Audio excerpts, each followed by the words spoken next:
Morning बच्चों, कैसे हैं आप लोग। आज हम लोग आपकी पुस्तक अतीत से वर्तमान में अध्याय 4 उपनिवेशवाद एवं जनजातीय समाज में भाग 3 पढ़ेंगे।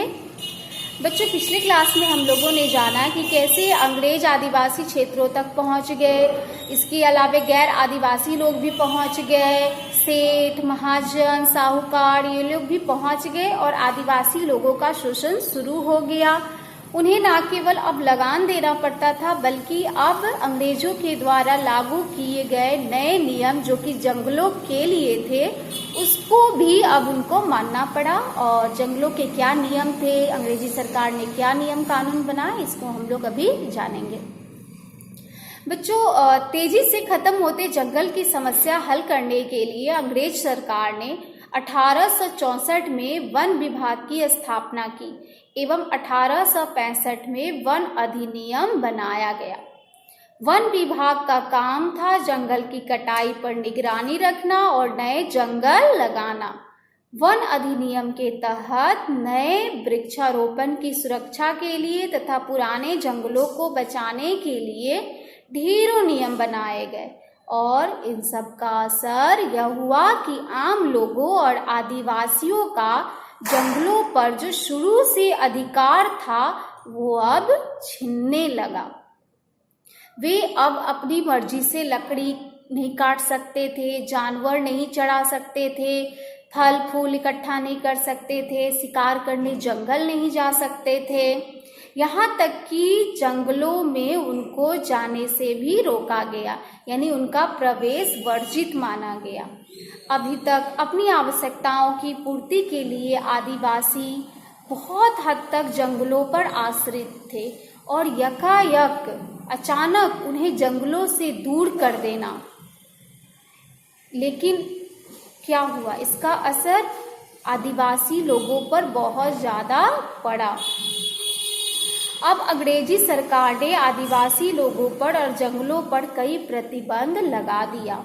सन 1878 में अंग्रेजों ने एक और कानून बनाया।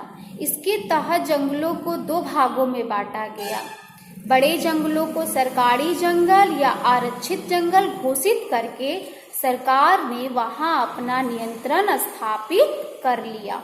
अब आदिवासी वहां लकड़ी चुनने या वन उत्पादों को प्राप्त करने नहीं जा सकते थे।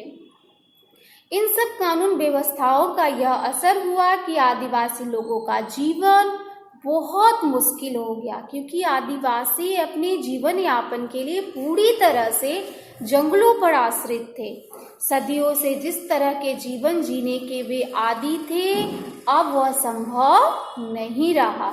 इसलिए अब नए काम धंधों की तलाश में उन्हें जंगल और अपनी बस्तियों से बाहर आना पड़ा। आदिवासी लोगों के पास अपना कोई काम धंधा तो था नहीं, तो उन्होंने जंगलों के नज़दीक जो ठेकेदार थे उनके यहाँ नौकरी कर ली। यहाँ उन्हें मजदूरी मिलती, उससे उनका गुजारा हो जाता, मगर अपनी अन्य जरूरतों के लिए उन्हें ठेकेदारों और साहूकारों के आगे कर्ज के लिए हाथ फैलाना पड़ता।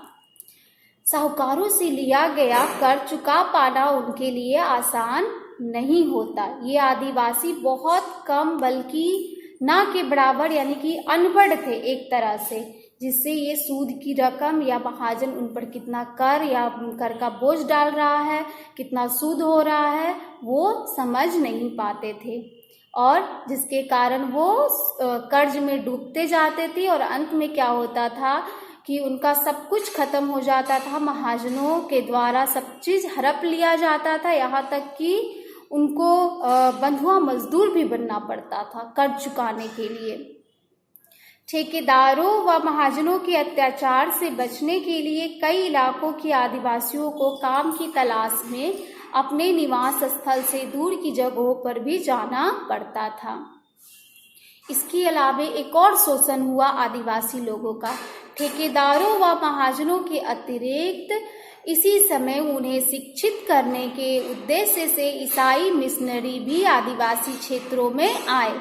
लेकिन ईसाई मिशनरियों का जो रियल उद्देश्य था, वास्तविक उद्देश्य था, वो आदिवासियों को शिक्षित करना नहीं था, बल्कि ईसाई धर्म का प्रचार करना था। और इस क्रम में वे आदिवासी लोगों की सभ्यता संस्कृति की आलोचना भी करते थे।